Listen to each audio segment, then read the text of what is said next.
Hi, today we will understand how we can install Codeigniter, right? So let's open browser and type Codeigniter and hit enter. Just click on the first link and here is the link to download Codeigniter. Just click it here.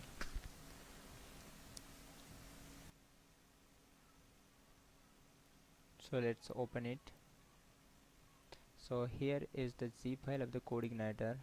We need to cut it and go to htdoc and you can create a new folder and give it any name. I'm giving it CI series and hit enter. So CI series is my project and is my folder, and just double click and paste it here and extract it.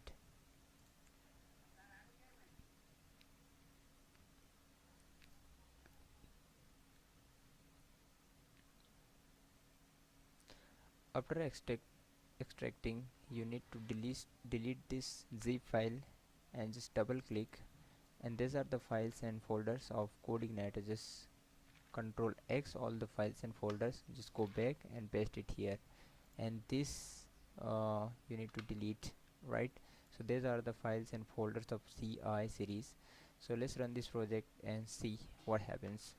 So localhost and localhost and CI series.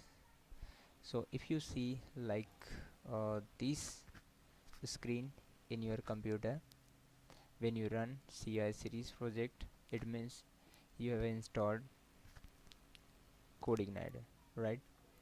So user manual we don't need, just delete, and this is also this is just delete, and okay, readme dot, right?